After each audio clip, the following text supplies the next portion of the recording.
और बड़ी खबर आ रही है राजधानी पटना से। राजस्व विभाग में सीईओ और उसके नीचे के सभी तबादले रद्द कर दिए गए हैं। तबादलों पर रोक का आदेश सीएम नीतीश कुमार ने दिया है। दरअसल तबादलों में बड़े पैमाने पर गड़बड़ी की सूचना मिली थी। इसके बाद मुख्यमंत्री नीतीश कुमार ने इस पर रोक लगा दी है। आपको बता दें कि 30 जून को तबादले का आदेश जारी हुआ था और अब 8 जुलाई को तबादले पर रोक लगा दी गई है। बिहार के राजस्व मंत्री बीजेपी कोटे से रामसूरत राय हैं, उन्हीं के विभाग पर यह सवाल उठा है। ये दूसरा मौका है जब राजस्व विभाग में हुए तबादले पर रोक लगाई गई है। इससे पहले बीजेपी कोटे से मंत्री थे राम नारायण और तब भी तबादले पर रोक लगाई गई थी।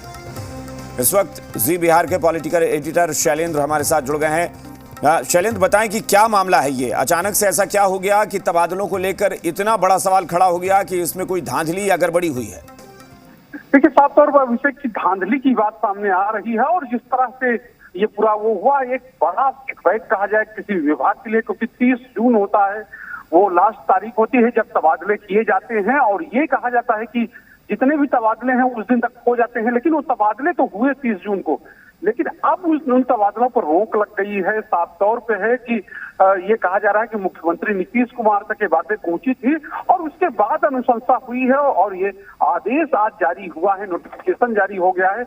और ये अपने आप में बड़ा सवाल है किसी विभाग के लिए, किसी विभाग का जो कहें कि उस विभाग के जो लोग उसको चलाते हैं, यानी कि जो मंत्री हैं या उसके अधिकारी हैं, क्या किस स्तर पर किस तरह से तबादले किए गए जिन पर सवाल उठ गया और उनको रोक दिया गया। ये पहली बार नहीं है, दूसरी बार है। राजस्व विभाग के ऊपर ये जिस तरह से आपने बताया कि राम नारायण मंडल बांका जिले से वो विधायक हैं, उस समय वो राजस्व मंत्री थे, उस समय भी पूरे तौर पे तबादले रोके गए थे और अब दूसरा मौका है।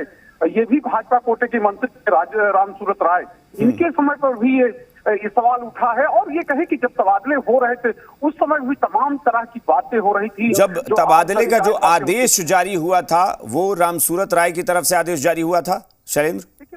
देखिए, साफ तौर पे है, चूंकि ये रामसूरत राय तो उस विभाग के मंत्री हैं, लेकिन जो आदेश जारी होता है वो सरकार की ओर से आदेश जारी होता है, सरकार का आदेश होता है और जाहिर सी बात है कि कंसेंट उसमें मंत्री का होता है, जो फाइल बनती है उसमें हस्ताक्षर मंत्री का होता है। तो ये अपने आप में कह सकते हैं कि चूंकि विभागीय मंत्रियों को ही तबादला करने का अधिकार होता है, प्रधान सचिव जो उस विभाग के होते हैं या कहें कि एसीएस जो अपर मुख्य सचिव होते हैं, उन सबके कंसेंट से तबादले होते हैं। लेकिन अब चूंकि तबादले तो हो गए और उसके बाद इस तरह से तबादले जाके उनको रोका गया है और साफ तौर पर पूरा नोटिफिकेशन जारी हुआ है कि सीईओ और सीईओ के नीचे के जितने पदाधिकारी उसमें तमाम पद दिए गए हैं। शैलेंद्र, एक बार हमारे दर्शकों को थोड़ा संक्षेप में समझाएं इस बात को लेकर कि जब तबादले होते हैं तब उसमें मुख्यमंत्री का हस्तक्षेप होता है या नहीं? क्योंकि तबादला रोकने के लिए तो मुख्यमंत्री ने हस्तक्षेप कर दिया है, तबादले होते समय क्या मुख्यमंत्री भी उसमें शामिल होते हैं कहीं से?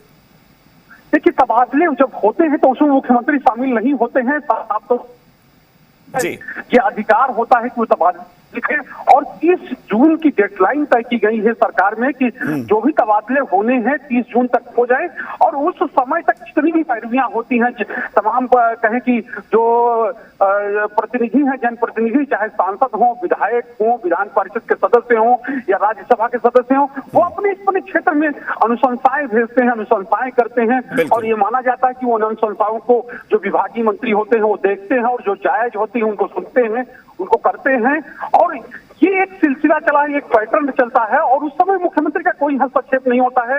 विभागीय जो अधिकारी होते हैं, मंत्री होते हैं, उनके कंसेंट से तबादले होते हैं और ये कहें कि 30 जून का वो दिन होता है जब देर रात तक काम होता, देर रात नोटिफिकेशन जारी होता है और उस समय ये तय होता है, क्योंकि अधिकारी भी लगे रहते हैं कि हमको मनचाही पोस्टिंग मिल जाए या हम जहां जाना चाहते हैं वहां पहुंच जाए, तो तमाम तरह की बातें होती हैं और उस समय तमाम तरह की चर्चाएं बारे में उठती हैं और ये पूरा एक तरह से प्रोसीजर होता है। लेकिन अगर ये तबादले होते हैं और उसमें किसी तरह की गड़बड़ी हो, किसी तरह की चर्चाएं हो, तो जाहिर सी बात है एक बड़ा सवाल उस विभाग पे है और अब चूंकि इन तबादलों को रोका गया है तो ये एक कहा जाए कि बड़ा सेटबैक भी कहा जाए कि उस विभाग को चलाने वालों के लिए।